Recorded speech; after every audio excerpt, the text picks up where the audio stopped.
The morning of November 5th, 1989 was meant to be peaceful. The kind of Sunday when ocean air rolled through open windows and the world still felt asleep. But at 1041 Cypress Avenue, the peace was already gone. A woman walked through the door. Steady, deliberate, quiet. She had a key. Inside, her ex-husband and his new wife slept soundly. By the time they opened their eyes, it was already too late. Welcome to GBRLIFE Transmissions. I'm your host, Caitlin, and you're listening to GBRLIFE of Crimes, where we explore not just what happened in the crimes committed by women, but why they happened, and the psychology behind them. Today, we're diving into one of the most infamous stories of betrayal, rage, and heartbreak, at least in American crime, the case of Betty Broderick, a woman once described as the perfect wife and mother, who ended up behind bars for the murders of her ex-husband, Dan Broderick, and his new wife, Linda Kolkena. But with all stories like this, the real question is, what happens when a life built around love and loyalty suddenly collapses? Betty Broderick was born Betty Basiglia in 1947 in Bronxville, New York, one of 6 children in a strict Catholic family, Irish, Italian, traditional, and proud. Her father owned a building supply company and expected all his children to work hard and to stay devout and marry within the church. But from a young age, Betty learned the unspoken rules. Be polite. Be pretty. Be perfect. She was the kind of girl praised for good manners, high grades, and her ability to make others comfortable. A people pleaser with quiet pressure building under their skin. At 17, she enrolled at the College of Mount St. Vincent in the Bronx, an all-girls Catholic college, and that's where she met Daniel Broderick. Dan was confident, ambitious, charming, and he came from a working-class family, but he had a hunger for more. Law school, medical school, success. Betty was instantly drawn to him. He made her laugh. He made her feel seen. And he promised her something that sounded like safety, a plan, a future, a good life.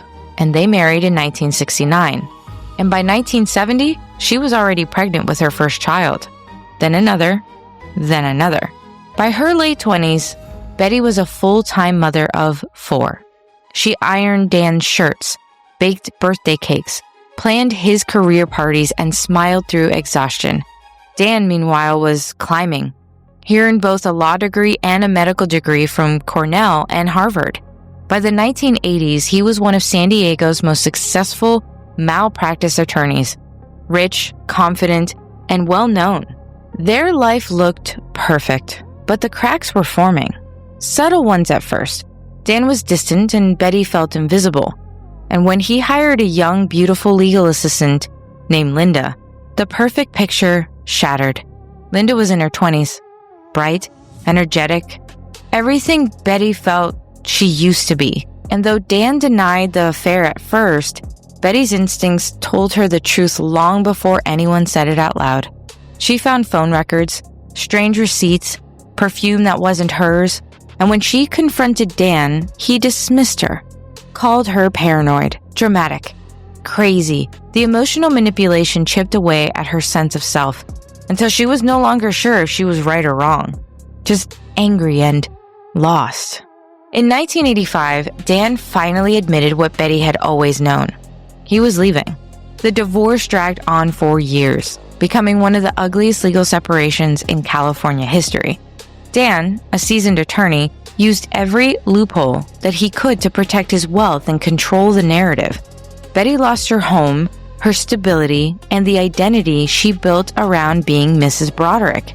She left voicemails full of rage. She spray-painted obscenities in his front door. At one point, she drove her car through his front porch. Every tabloid headline labeled her as the jealous ex-wife or crazy woman. But underneath it all was something more painful.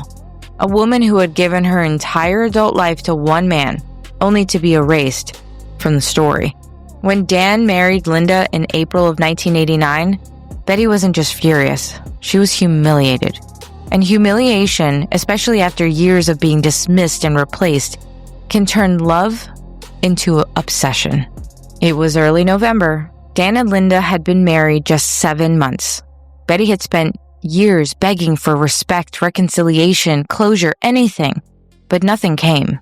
So that night, she drove to their home, brought her daughter's key, a revolver, and years of rage compressed into one moment.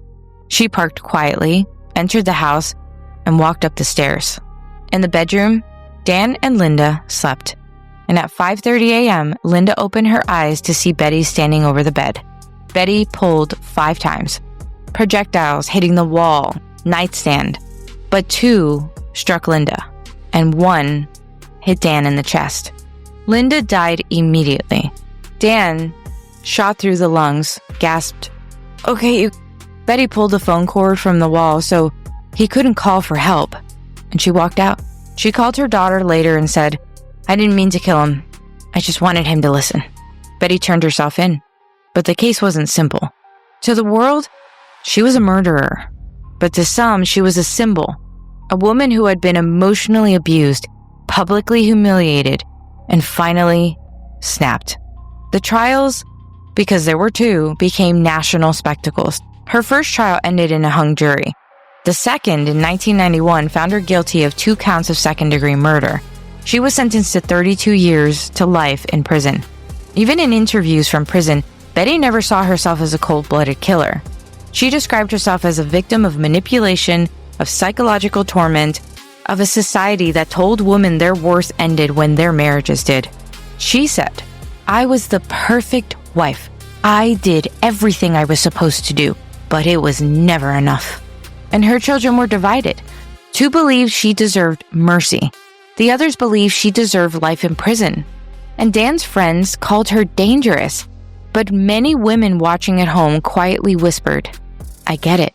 So what drives someone like Betty, an educated, devoted wife, to this extreme? Psychologists have long debated her mental state. And while she was never officially diagnosed, her behavior and emotional patterns suggest traits consistent with borderline personality disorder and dependent personality disorder, conditions often linked to intense fear of abandonment and emotional instability. For decades, Betty's identity was fused with her husband's success. She lived through him, for him, around him. So when Dan left, she didn't just lose a marriage, she lost her reflection. Her sense of worth evaporated. And people with dependent tendencies often struggle when the person they rely on emotionally suddenly disappears. Add the rejection, the replacement, and the public humiliation, and it can push someone with borderline traits past their breaking point. In Betty's case, her emotions became unregulated. Anger, despair, and obsession all cycling rapidly. Every slight, every court hearing, every new paragraph of Dan and Linda together reinforced the same unbearable message. You've been erased. But beyond any diagnosis, what Betty experienced was a profound collapse of identity. She wasn't born violent. She became undone by the belief that her entire purpose had been taken from her. And in that chaos, she chose destruction over invisibility. Betty Broderick is still in prison. She's been denied parole multiple times, most recently in 2023. Now in her 70s, she continues to insist that she's not dangerous, just a woman who made a mistake after a lifetime of emotional neglect. Her story has inspired movies and books and TV shows, but behind all the media sensationalism, the real story remains painfully simple. A woman who gave everything for her life that no longer wanted her, and when that identity broke, she shattered it. Some crimes begin with the heat of passion, others in the quiet erosion of the soul. Betty's story isn't just about murder. It's about invisibility, about what happens when love becomes control and devotion becomes resentment. And maybe beneath the horror, there's something to learn about the cost of silence and the dangers of never being heard. This has been GBRLIFE of Crimes, part of GBRLIFE Transmissions. I'm Caitlin, reminding you that understanding the darkness helps us appreciate the light. Join me next time as we uncover another case that challenges everything we thought we knew about the criminal mind.